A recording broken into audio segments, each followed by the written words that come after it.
Assalamu alaikum wa rahmatullah everyone. Jazakumullah khair for coming. I know this week too now, inshallah, our second session of the term. Exams coming up soon. I know revision's a bit crazy, but Jazakumullah khair for taking the time out to come through. Today, inshallah, we're going through Imam Ghazali's Ihya book, talking about intention, and inshallah will be very beneficial for all of us.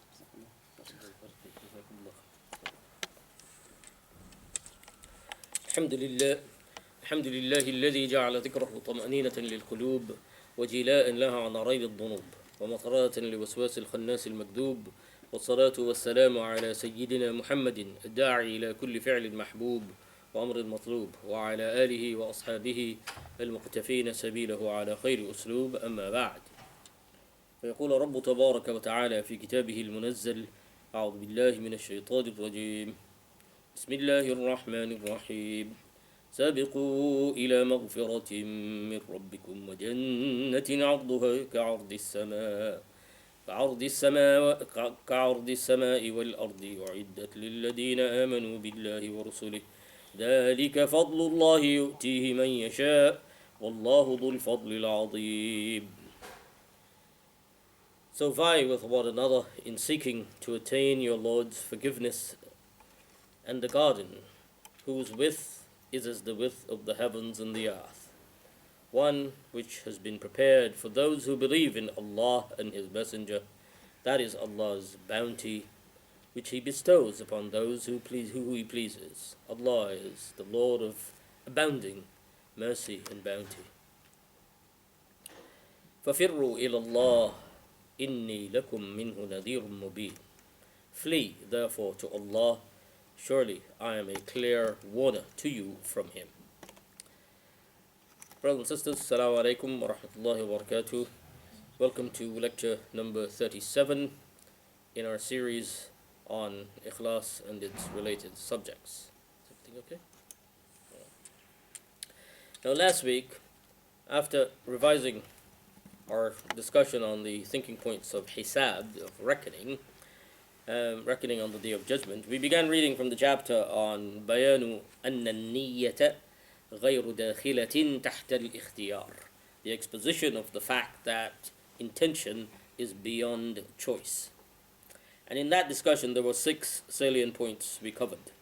The first, in summary, was following on from the discussion on multiplicity of intentions, that after showing us that we are able to make multiple intentions for one deed, Imam Ghazali began to draw attention to now the weights in these weights and rankings in these different intentions, in order to teach us how to aspire to higher levels of intention. Just as we seek the best for ourselves in this world, everyone wants to realize the full capacity of their potential in worldly terms.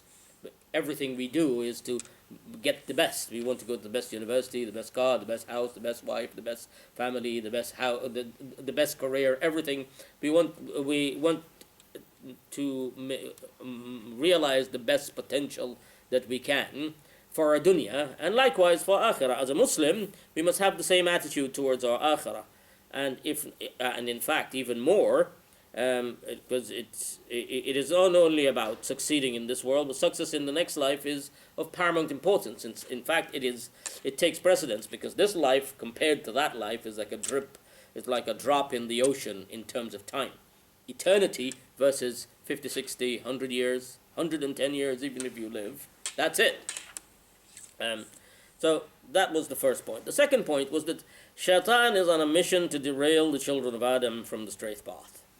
Shaitan has a plan, he has a project, he has a mission, he's on a mission, and Allah subhanahu wa ta'ala warns us about that. When in the Quran, in Surah Al-A'raf, Allah says, قَالَ أَنذِرْنِي, when Shaitan says, قَالَ أَنذِرْنِي إِلَى يَوْمِ يُبْعَثُونَ, give me respite until the day they are raised up, until the day of judgment. قَالَ إِنَّكَ مِنَ الْمُنْضَرِينَ, Allah says, okay, well, you have respite, we will give you respite, you're granted respite. And قال فبما أغويتني لأقعدن لهم صراطك المستقيم. And then Satan said that since you have led me astray, لأقعدن لهم صراطك المستقيم, that I shall sit in ambush for them on your straight path. This is the path that Allah wants us to go, and He will sit in ambush. And He says, ثُمَّ لَآتِيَنَّهُم مِّن بَيْنِ أَيْدِيهِمْ وَمِنْ خَلْفِهِمْ وَعَنْ أَيْمَانِهِمْ وَعَنْ شَمَائِلِهِمْ وَلَا تَجِدُ أَكْثَرَهُم شَاكِرِينَ. And then I will come, I will attack them, I will come upon them from in front and from behind and from the right and from the left, and then as a result of that, you will not find many of them grateful. So Allah makes it crystal clear, in Surah Al-Fatiha, in Surah Al-Fatir, He says, إِنَّ الشَّيْطَانَ لَكُمْ عَدُوٌّ فَاتَّخِذُوهُ عَدُوًّا. That shaitan is your enemy, is your clear enemy. فَاتَّخِذُوهُ عَدُوًّا. And in another place, عَدُوٌّ مُبِينٌ وَإِنَّمَا يَدْعُو حِزْبَهُ لِيَكُونُوا مِنْ أَصْحَابِ السَّعِيرِ. And therefore, so take him as an enemy, فَاتَّخِذُوهُ عَدُوًّا, because he intends to take those who follow him with him as inmates of the fire. So his modus operandi is to first try to dissuade you from doing something. That is from in front. He comes, say, okay, stop. No, don't do that. But then when you persist and you say no, you disregard the influences that come from shaitan in the mind, the whisperings and the suggestions, then he comes from behind and pull your attention in a different direction. And if you persist, then from left and right he'll pull you in one direction or another to go into excess, go into extreme, and we'll talk about that more. So what he actually does, and in modern parlance you would call, he's indulging actually in damage limitation, because your success is his failure. His mission is to make you fail. So the more you succeed is the more it corresponds to the failure of his mission. So he does damage limitation. I can get them to reduce their success as much as possible. So he wants you to do the least rewarding of intentions. He wants you to make the least rewarding intention. So this is a battle, it's a struggle with shaitan. Number 3 was that saying that I intend to do so and so for the sake of Allah is not niyyah. This is a fiction of imagination. People think by just saying, oh, I intend to do so and so. Running a script on the tongue is not. Running scripts, these are not intentions. These are hadith nafs. They are whisperings to oneself. They're just jumping from min khatirin ila khatir, from thought to thought. Intentions. Intention is, of course, a state in the heart, a condition in the heart, which is determined by what the heart perceives as, and what it genuinely believes to be favorable and beneficial to the person. What we have in our heart to be genuinely beneficial for us, that is the thing that will guide the intention. And here Imam Ghazali reminds us of a person, the example he gave, and this is an important example to keep in mind, because often we think that we can just say, oh, I'm doing charity for X, Y, and Z, for Allah and for this and for that, and not realize that shaitan has put several layers and the nafs is all playing with us. So he said, think about this. If someone is fully satiated, they had a full meal, they're full to the brim, and then they run the script on them, I intend to have an appetite for this plate of food, they could not have it. Because the heart, the internal makeup is filled with something else. And so it is for one whose heart is filled with the love of this world alone, then merely saying I have concern for my akhirah, and I intend to work for my akhirah, or this will be just lip service. It cannot be ruled or be considered as genuine intention.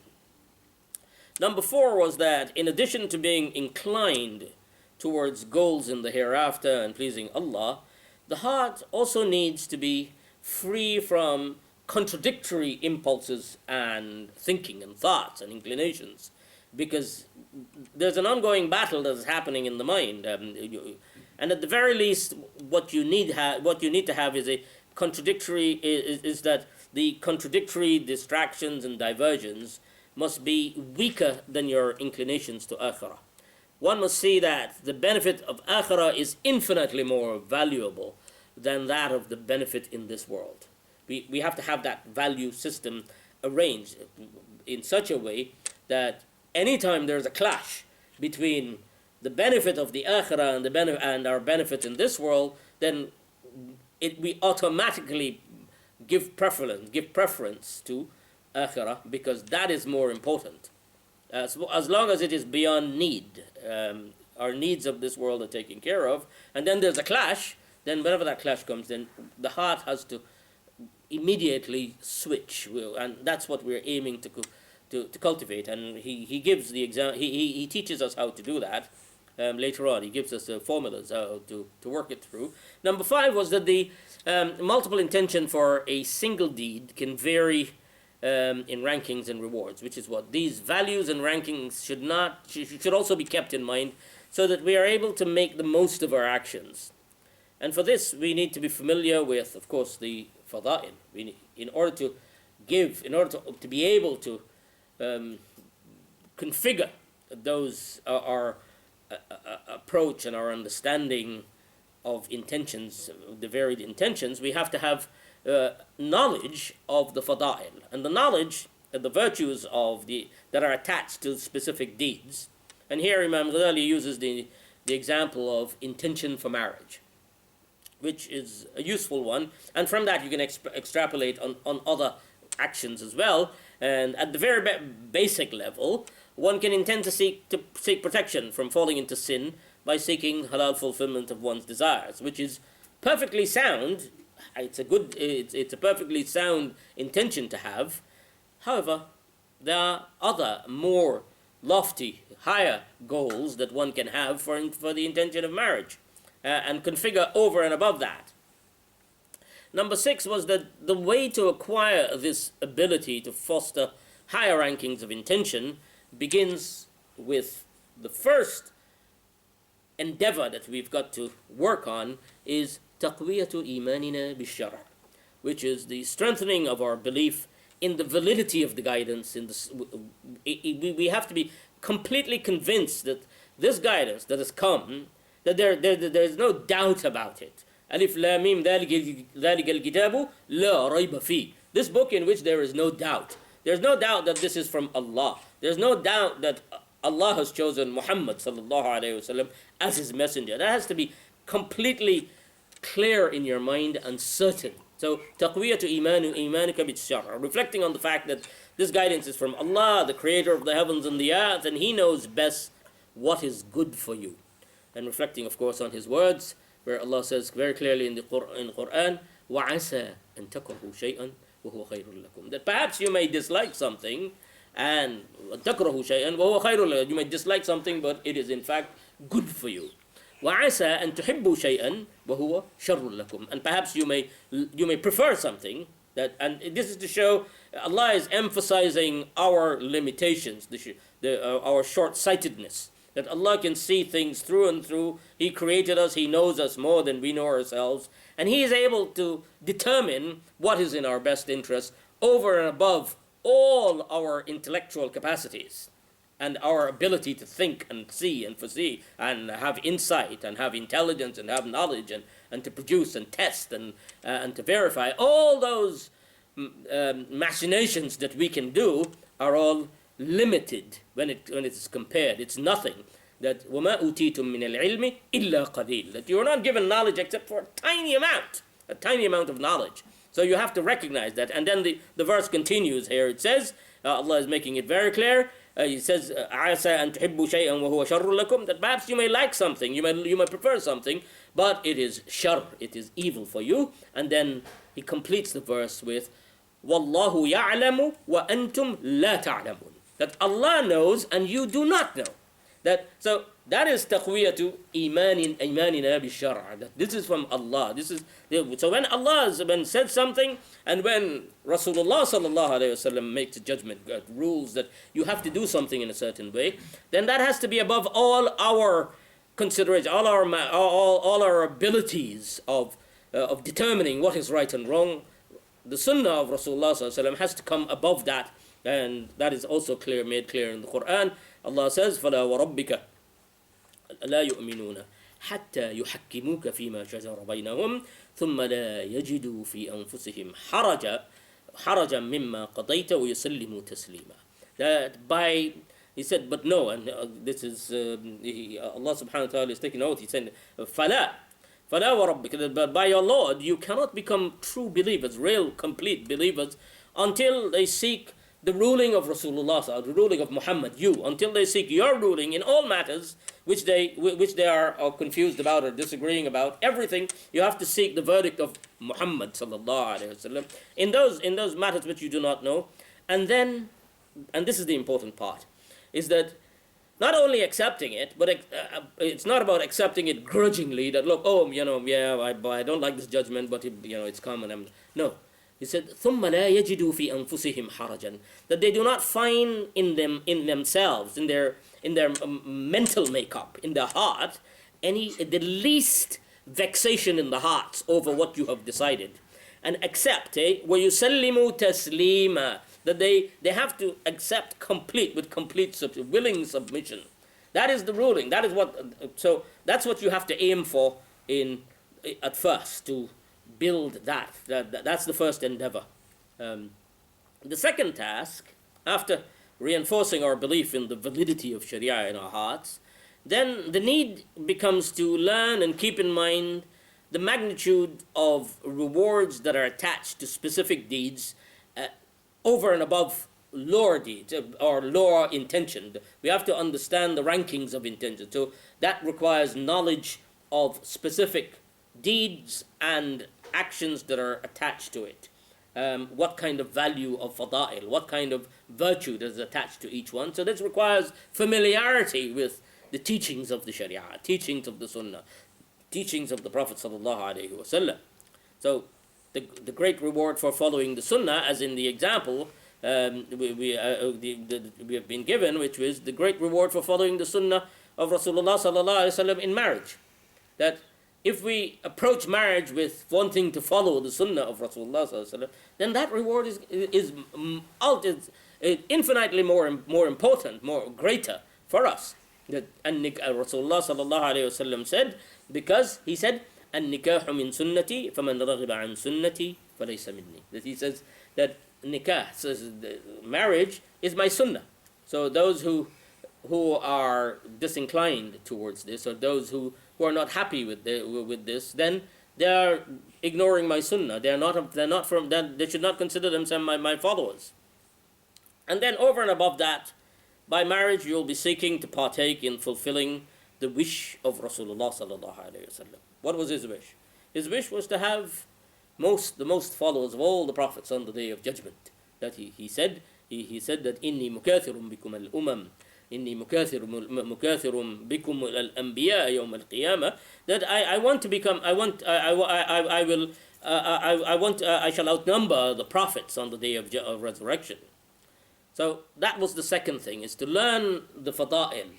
And we talked about this in the earlier sessions, about the need to familiarize yourselves with the virtues of actions.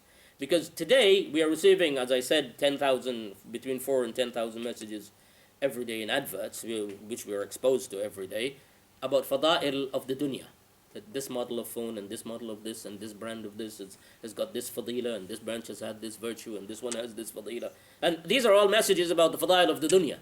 So we need some balance. And where do you get the balance? For the akhirah, the fadail of the akhirah. If our minds is constantly bombarded and flooded with fadail of the dunya, and we have no balance for it, then that will have an impact on the fostering of intention in the heart. Where does it go? Where does it sit? Where does it default to? If it's flooded with in one direction, then it will be pushed. So that's the point, is that you need to have these fadail in your mind. Now the third task to channel this idea, to channel you, is daf'il munaffirat, which is to repel or dismiss, challenge the contradictory thinking in this matter. Because in every good thought that you will get, you will be faced with contradictory thoughts to dismiss it. One from shaitan and sometimes from nafs, due to laziness. The nafs The lower self is always seeking ease. It wants to relax. It doesn't want to do work. It doesn't want to do things. And shaitan then uses that, looking for ease, looking for way out. What's the easiest way out? How do I get out of doing stuff? How do I get out of getting up for Fajr? How do I, not pray? Why should I read so much Quran? Why should I spend so much time? I can watch YouTube videos. I'll be entertained. Now, these are things that the nafs will be pushing you. So you have to have a way to challenge that, a scheme in the mind to challenge that, to challenge the contradictory thinking, such as in the example that we are discussing, in that particular example, the contradictory thoughts in that is that children might not be such a good idea because they are very costly. That's something that comes in the mind. So when we get married, I'm going to get children, and this is going to be a massive burden. Now, that's something that comes into the mind. Shaitan puts it into you. It'll be very costly, and it will also be very difficult to do. So, maybe I should just not get married because I might have to, or maybe I should negotiate not having children if I get married. And all of this kind of stuff is happening. And in the modern world, we see that in countries where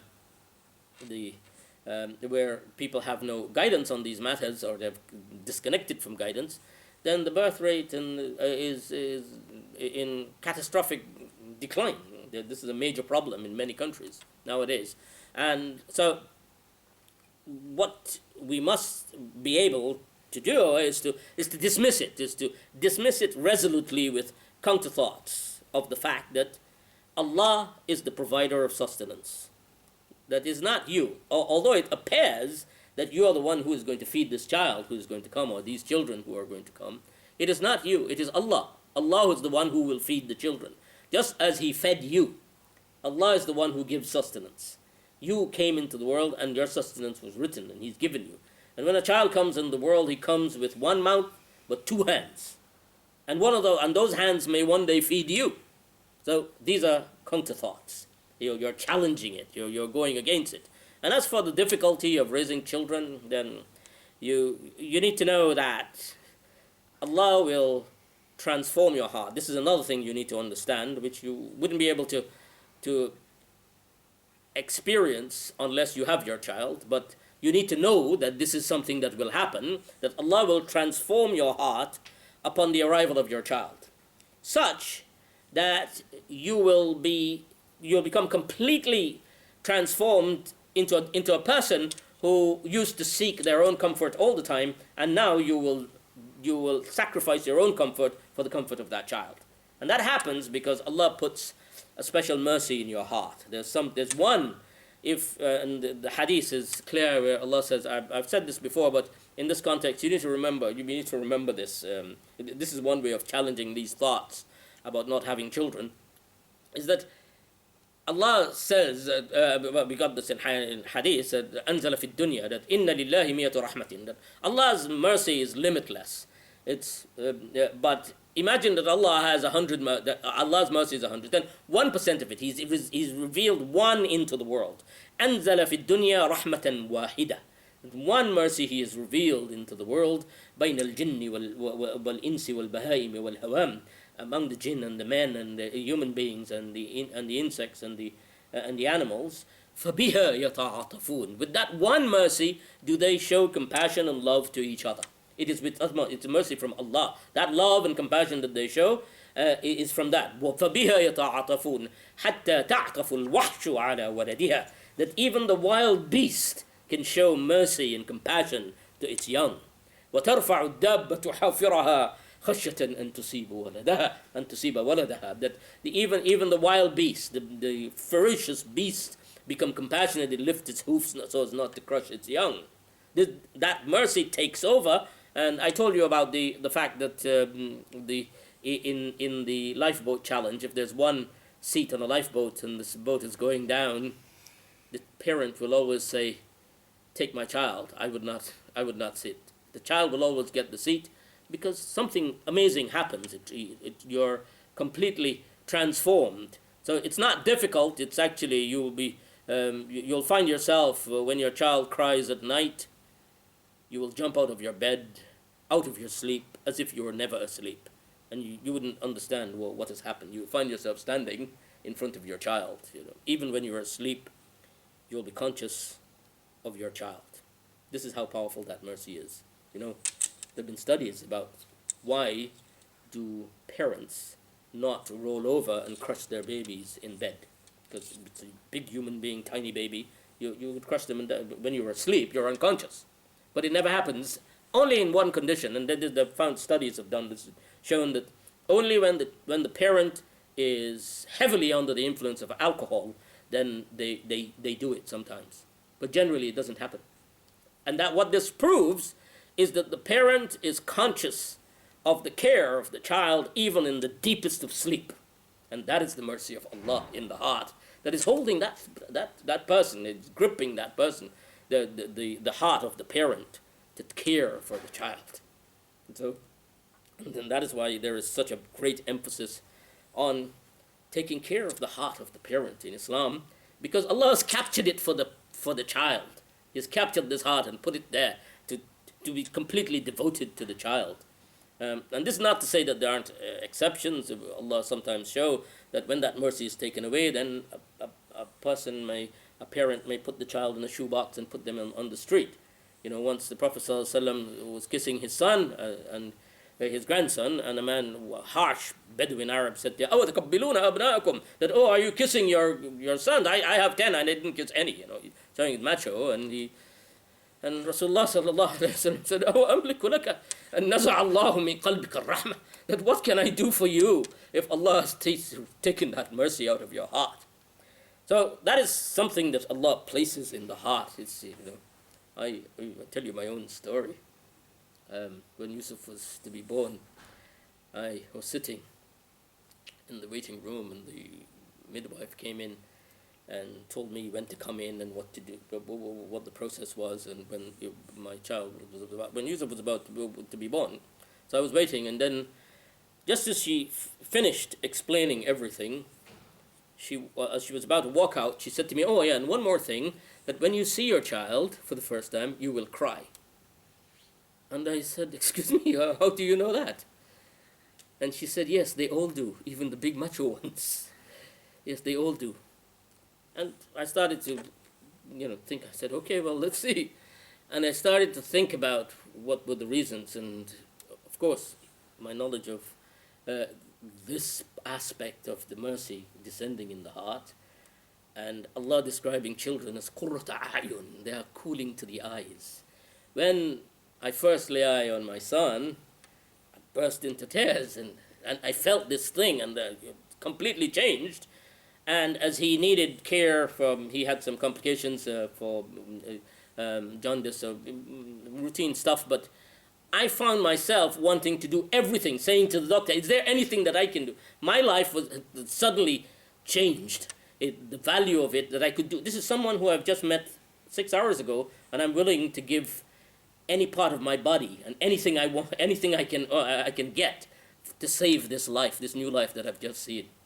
And that I realized, then I understood the mercy, how it works.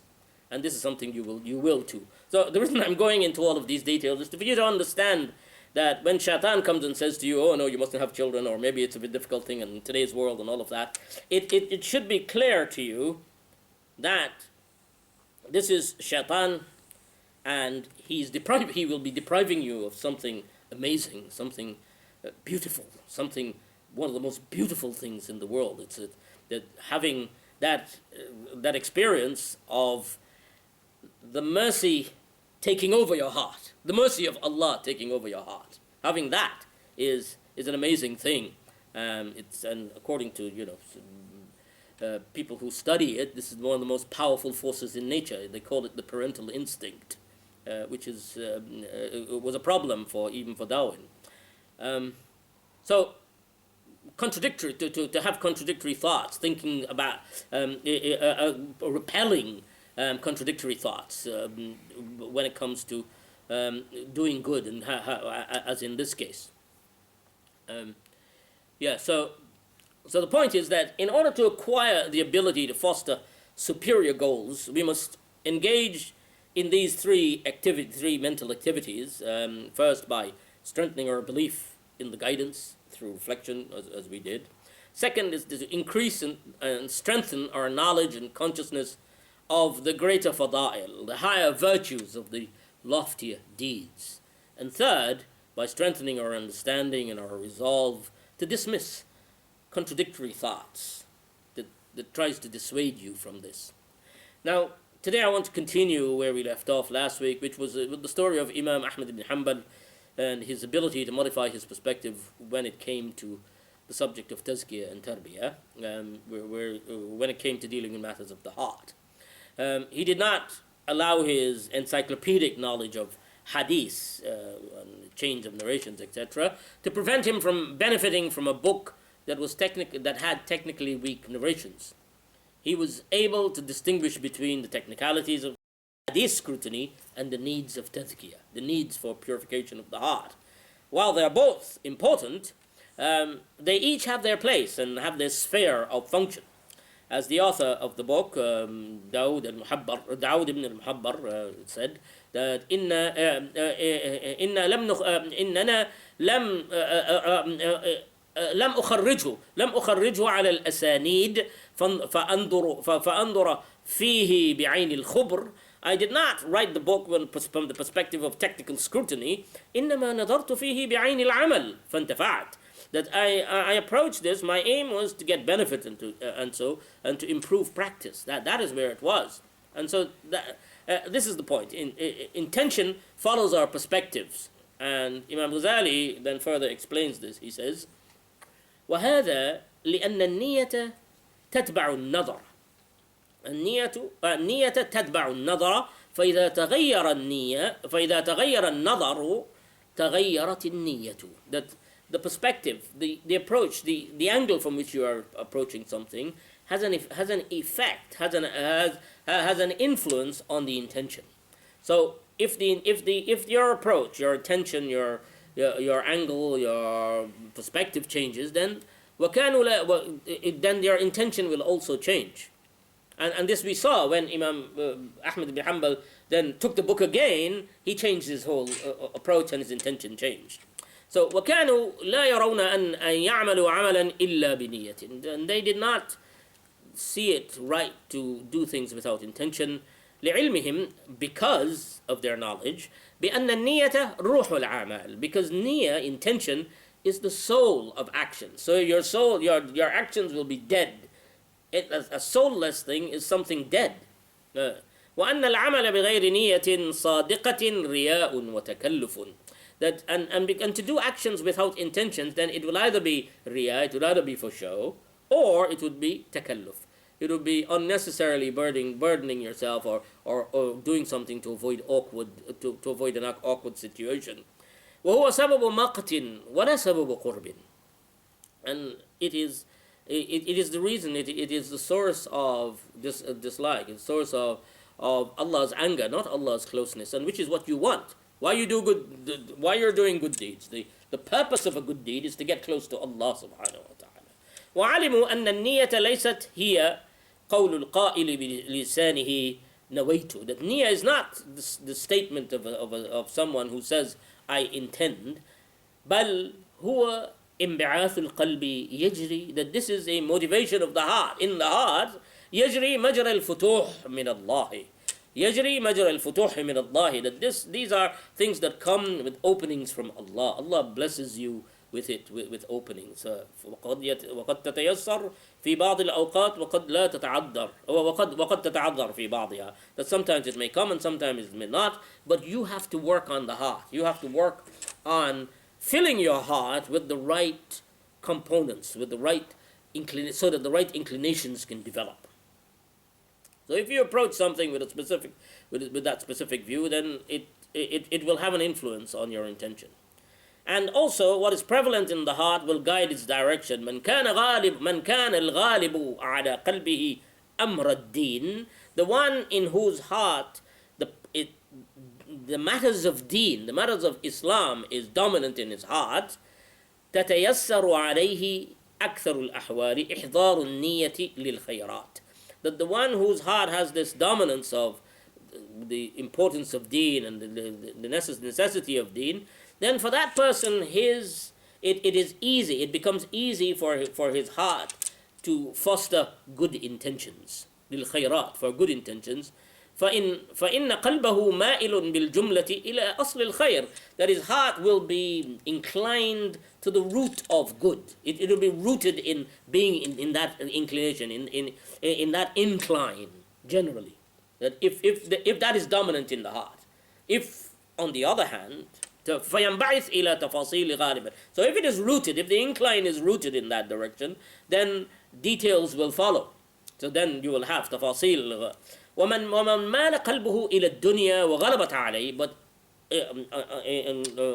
on the other hand, if a person's heart is rooted, is inclined in the other direction towards dunya, and all he thinks about the dunya, and night and day his occupation is rooted in finding things about the dunya, لم يتيسر ذلك. And that this will not be easy for him. بل لا يتيسر له في الفرائض. That good intention sometimes becomes, if dunya is dominant in your heart, if it's only about making this world and being successful in this world and not having any concern for the akhirah, then even your fara'id, even the intention in your fara'id will become difficult, because you'll find yourself going to the masjid or praying to the people may see, and I may build my network. I go to the masjid, I'm building network for my career instead of, or I'm showing, I'm trying to impress people. All kinds of other thoughts will be dominant if the akhirah, if dunya is dominant in a person's heart. So he's saying, بل لا يتيسر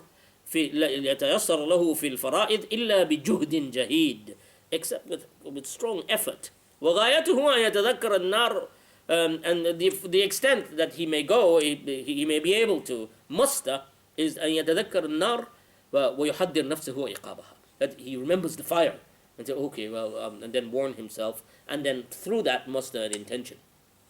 أو نعيم الجنة ويرغب نفسه فيها, or he remembers, he brings his mind to thinking about the bounties and the beauty of Jannah, and that draws him towards that, and he's able. فَرُبَّمَا تَنْبَعِث لَهُ دَاعِيَةٌ ضَعِيفَةٌ, and then a weak sort of intention can develop. فَيَكُونُ ثَوَابُهُ بِقَدْرِ رَغْبَتِهِ وَنِيَّتِهِ, but his reward will be at that same level, that same low level, just thinking about basic things. There are higher intentions that one can have. And he said, وَأَمَّا الطَّاعَةُ عَلَى نِيَّةِ إِجْلَالِ اللَّهِ تَعَالَى لِاسْتِقَاقِهِ الطَّاعَةَ وَالْعُبُودِيَّةِ. That as for intention to glorify Allah subhanahu wa ta'ala, وَأَمَّا الطَّاعَةُ عَلَى نِيَّةِ إِجْلَالِ اللَّهِ, as for the obedience with intention to glorify Allah, because Allah is most deserving of all obedience and all worship. That is an intention that is above everything else. فَلَا تَتَيَسَّرْ لِلرَّاغِبِ فِي الدُّنْيَا. But this intention, that we are doing it solely to glorify Allah, obedience solely for glorifying Allah, for that does not come for the one in whose heart there is a prevalence of dunya. He's only thinking about dunya. وهذه أعز النيات وأعلاها, and this is the most honorable and the highest of intention, to glorify Allah alone. That's the only thing to be in your mind. ويعز على بسيط الأرض من يفهمها فضلا عمن يتعاطاها.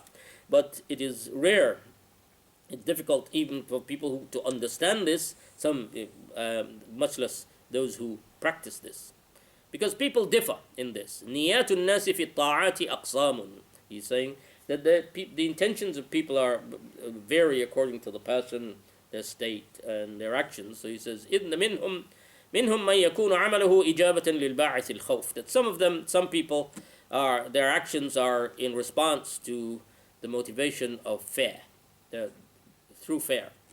فَإِنَّهُ يَتَّقِي النَّارِ, so he's avoiding the fire. وَمِنْهُمْ مَنْ يَعْمَلْ إِجَابَةً لِبَاعِثِ الرَّجَى, and there are those who do it for hope. وهو الرغبة في الجنة, he wants to go into Jannah, so he's getting there. وهذا وإن كان نازلا بالإضافة, and even though that this is at a lower level than doing it solely for Allah alone, إلى قصد طاعة الله وتعظيمه لذاته ولجلاله لا لأمر سوى that this is below that of doing something with the intention of obeying Allah for His magnificence, to glorify Allah, for Allah Himself, and not for anything else. فهو من جملة النيات الصحيح. It falls within the category of correct intention. And remember here we're discussing ranking of intentions. So this is the highest of intentions. The highest one is when it's done purely for Allah alone, for the to glorify Allah. So one has to know Allah in order for that to develop. So it's لأن ميل المعود, and he's explaining here further how this works. He said لأن لأنه ميل إلى الموعود في الآخرة وإن كان من جنس المألوفات في الدنيا. That this inclination that you have for Jannah and for avoiding the fire and all of that, that is because it is about what is promised in the Akhirah, even though it is of something that has familiarity in the dunya. We know fire here, and so we know about fire there. We know about beauty. We know about na'im. We know about blessings and bounty here. So there's dunya. وأغلب بواعث الفرج والبطن. And he said that most of the motivations in this world is based on the stomach and on carnal desires. وموضع قضاء وترها الجنة, and the real place for these things to be fully satisfied is in Jannah. That's where the full it will be completed. فالعامل لأجل الجنة عامل لبطنه وفرجه. So the one who is working for the Jannah alone, without Allah, that's the level of his. Then it has a dunya aspect of it, which is the button and the farj, which is the stomach and the carnal desire. ودرجته درج البلغ وإنه لا يناله بعمله. Then he will get it with his word, but this is somewhat heedless when compared to the higher intention, the higher intention that we have. وأما عبادة ذوي الألباب, as for the people who are albab, people of sound heart, people of reflection, people of perspicacity, for those people, فلا تجاوز ذكر الله والفكر أو فلا تجاوز ذكر الله تعالى والفكر فيه حبا لجماله وجلاله. That their fikr, their intention is focused on remembering, keeping Allah in their heart, keeping Allah, thinking about Allah, remembering Allah, loving Allah, حبا لجماله, for Allah, for the beauty that Allah is. We know Allah's beauty from the beautiful things He has created. When we look at a flower, we see Allah's beauty. When we reflect on that mercy, that love and compassion in the hearts of parents, we know that Allah is beautiful, that Allah has put this beautiful love in our hearts, that Allah has created all these beautiful things in the world, that Allah is beautiful. Allah, inna Allah jamilun wa yuhibbul jamal, that Allah is beautiful. So, حب for Allah. وسائر أعمال تكون مؤكدات ومرادف له. That all the other actions will be the obediences, the things that we'll be doing, they will be strengthening this love and this connection with Allah. That's what it's meant to do. وهؤلاء أرفع درجات من الالتفات إلى المنكوح والمطموع في الجنة. And of course this is higher than the one whose view is of what we will get in Jannah and what we will get of food and enjoyment. فإنهم لا يقصرون بل هم الذين يدعون ربهم بالغداة. These people يريدون وجهه. The ones who do it for Allah, they are the ones who Allah describes. هم الذين يدعون ربهم بالغداة والعشي يريدون. They are the ones who call towards their Lord, who call upon their Lord in the morning and evening, and يريدون وجهه. They want the face of Allah. ثواب الناس بقدر نياتهم. And the reward for people is according to their intention. فلا جرم يتنعمون بالنظر إلى وجهه الكريم. And those people who want the face of Allah, they will be. When people enter into Jannah and they had all the bounties of Jannah, all the enjoyment, everything, then Allah will call the angels and will make an announcement that, look, we have something more. And they will think, well, what can there be?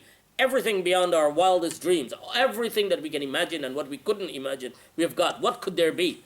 And then يرفع الحجاب, then the veils will be lifted and people will be blessed with seeing, with the audience of Allah. And that would be, the Prophet ﷺ swore and said that would be more, it would eclipse all the joys that they had by being in the presence of Allah. So this يتنعمون بالنظر إلى وجه الله. So والغرض أن هذه النيات متفاوتة بتفاوت الدرجات.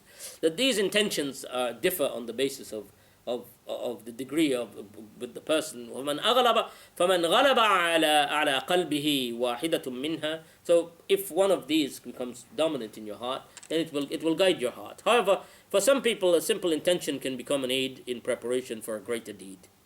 And so, having said all of this, Imam Ghazali is also speaking about the fact that you need to go slowly, because some people plunge in too deep and then end up making a mistake or retracting themselves. You know, one day you're praying tahajjud all night and then you miss Salat al-Fajr, and then you don't do the Salat al-Qiyam for the next month.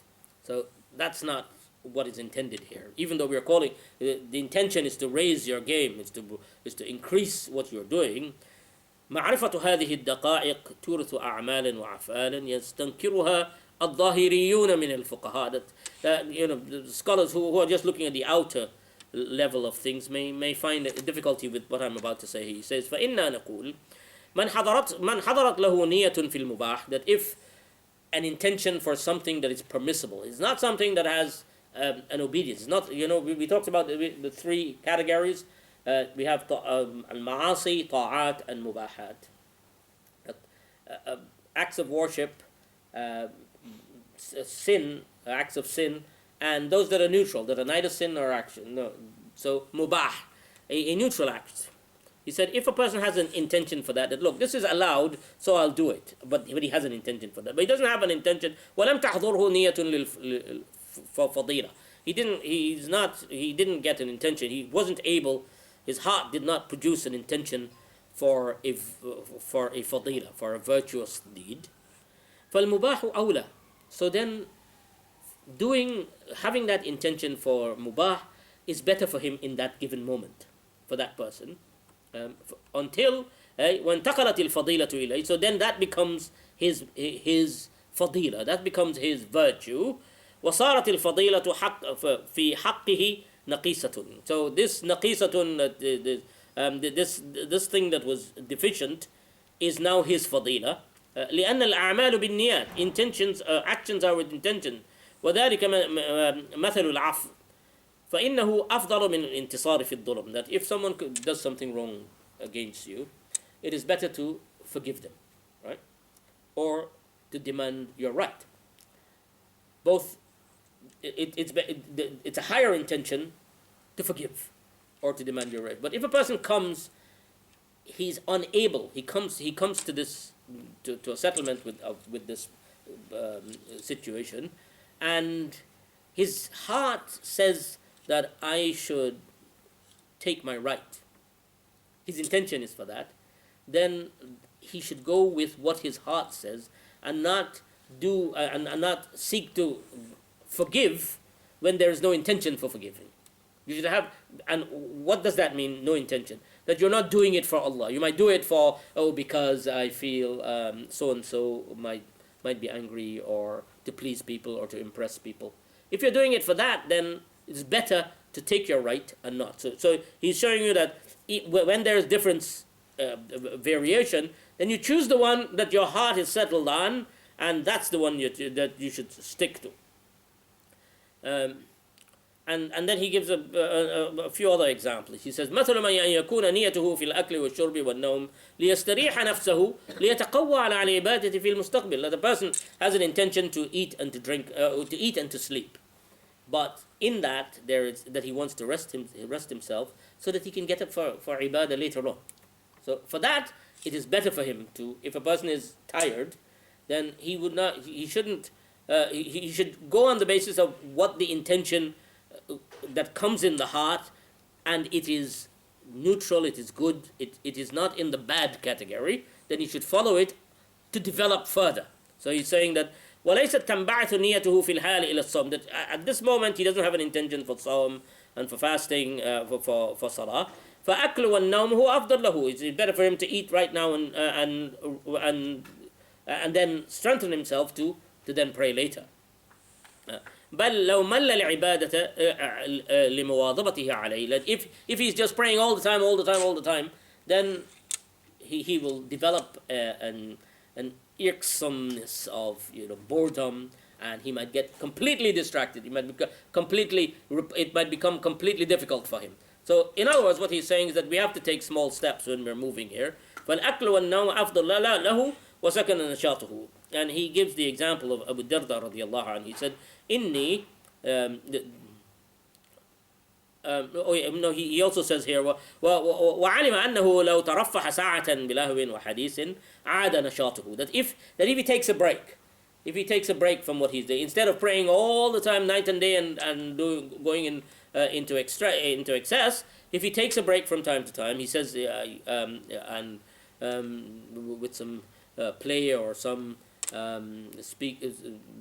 speaking to some conversation, then عاد نشاطه, that he can be invigorated to practice again. فاللهو والحديث أفضل من صلاته له. فقال إني, he quotes Abu Darda radiallahu anhu saying, إني لا أستجم نفسي بشيء من اللهو فيكون ذلك عونا لي على الحق. That I take a break sometimes and doing something that relaxes me, and so that then that becomes a reason for invigorating me to do good things. And he quotes Ali radiallahu anhu كرم الله وجهه. He said, روحوا القلوب فإنها إذا أكرهت عميت. That give the heart some rest as well. So that فإنها أكرهت, that if it's forced too much, then it will become blind. And of course, we have the hadith here that where Abu Hurairah radiallahu anhu says that inna ad-deena yusr. That this deen is easy. And the reason I'm emphasizing this right now is that we've been talking a lot about managing our iman and managing our life, but we've got to be careful not to go over on the other side. We talked about shaitan pushing you overboard, that he can push you onto the other direction, that he tries to stop you and you continue, but then he pushes you into extreme. So in this hadith, Rasulullah sallallahu alaihi wasallam is saying that inna ad-deena yusr, the deen is easy, and وَلَنْ يُشَادَّ الدِّينَ أَحَدٌ إِلَّا غَلَبَهُ.